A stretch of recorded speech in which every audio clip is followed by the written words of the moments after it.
Hello, great people. How are you? And I hope you're having a good time. Yes, we are recreating this together today, and I hope you are ready. We're going shopping now, and that would represent our list of ingredients. So come with me. Let's quickly pick the ingredients together. And if you need me to put them in this description box, just let me know. So first of all, we need our potato. On next, we need onions. Next, we will need vegetables. Next, we will need well, still vegetable, but that's optional. Next, we're going to be needing some garlic and ginger and fresh herb. I'm using rosemary. You can use any of your choice. We'll need butter, and I'm picking butter now. Next, we're going to use egg because we need the yolk. Next, we'll need our beef. So quickly pick a stick. And then of course we need salmon because that beef will not be enough for what we need. And for variety, then we need some oil for stir fry, and that would be it. But oh, we forgot to pick our our gravy granules. So yeah, we've picked it now, and that is it. Let's move on to cooking. Before we start this video, just want to say thank you to the subscriber who sent us this very beautiful cookwares and this candle. Though I have burnt the candle once to create a content, but I just really believe that it's important to appreciate those who support us in anything that we are passionate about. And I just want to say thank you to this subscriber.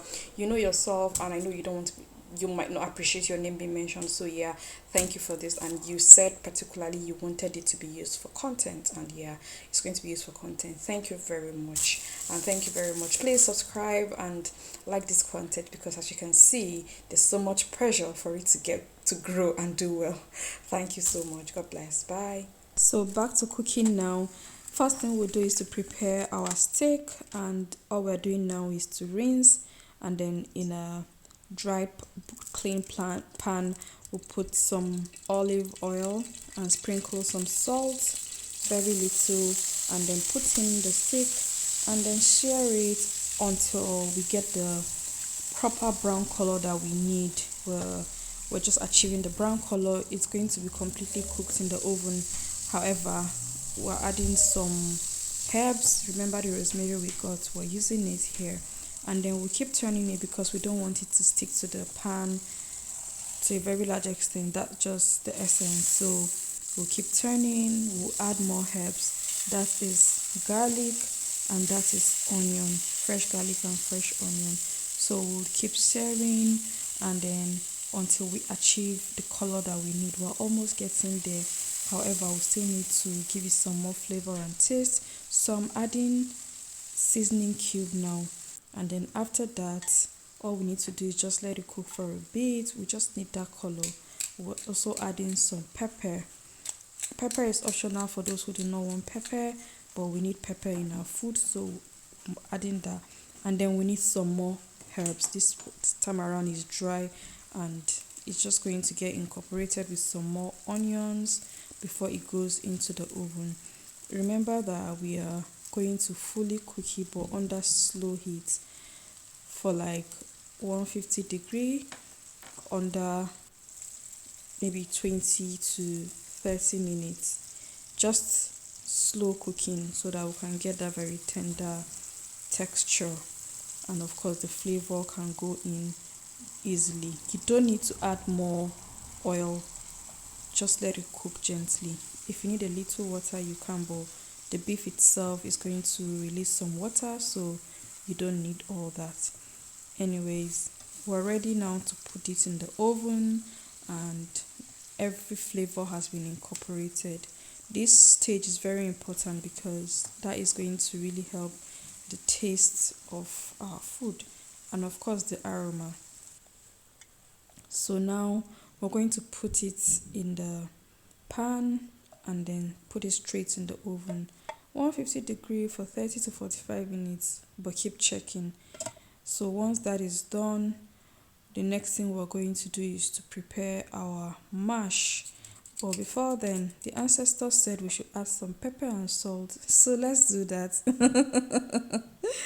Then the next thing in our agenda is the mashed potato. We have our potatoes, which is fresh. So what we do is peel, wash, and cut into bits, but almost the same in size. And then, of course, we'll make our cooking faster with some hot water, pour it in, and put it at the same level with the potato just so it doesn't overcook. And then a little more salt, just very little, please. And then cover it up to cook.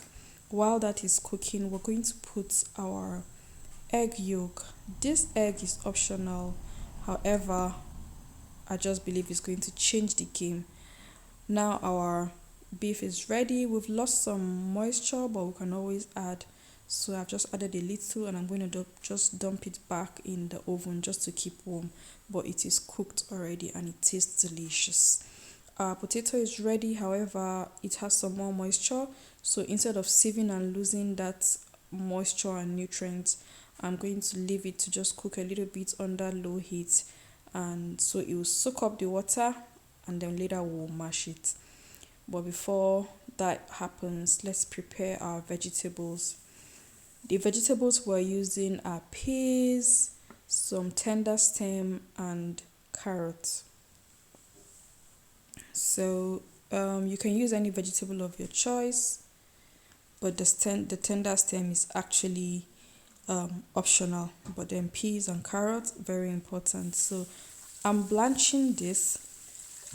I'll wash the tender stem and blanch everything together. Next thing we're going to do is to prepare our carrots. Make sure the water covers it to the highest point, yes, and then a little more salt. You know the ancestors like salt, just very little. So yes, we'll prepare our carrots. I've shaved it, I've cleaned it, and now I'm grating it to get the desired shape. And then everything goes into the pan for blanching. Keep aside and then prepare the egg. All we need from this egg is the yolk. So we'll just quickly get the yolk out, and it's time to mash. We're using onion powder and about 250 gram of butter. You need quality butter for this, please. So try to achieve that, and then our yolk goes in, and then we'll mash. The system of mashing is in such a way that we're mashing and at the same time mixing. So we'll mash and twist our hands such that we'll get all the ingredients coming together, and this possibly is what we're trying to achieve, this texture and consistency, and this tastes superb if I say so. So what's next is to cover it up while we finish up with our gravy. For the gravy, reasonably, we already have the granules, but if you do not have granules, you can use meat stock and some thickener. Now we just need to use like 3 tablespoons of the granules into about 300 ml of water.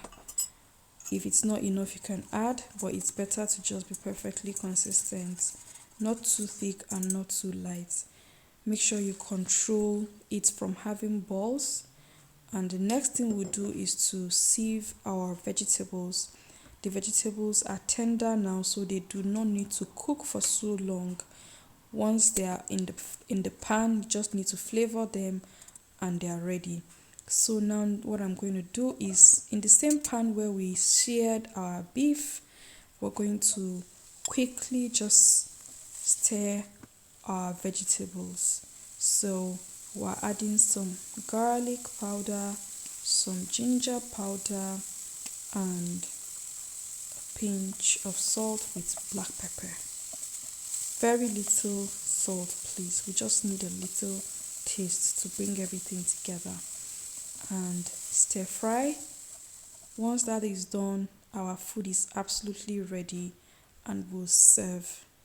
We'll just quickly serve together because we have cooked together, haven't we?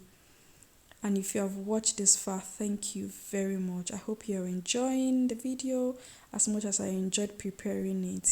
Let's listen to a little feedback. What? What? You touched my blonde. Oh, Jesus! So literally, that is what we have, guys. Thank you very much for watching. I hope you enjoyed it as much as I enjoyed filming it. See you in my next video. Bye.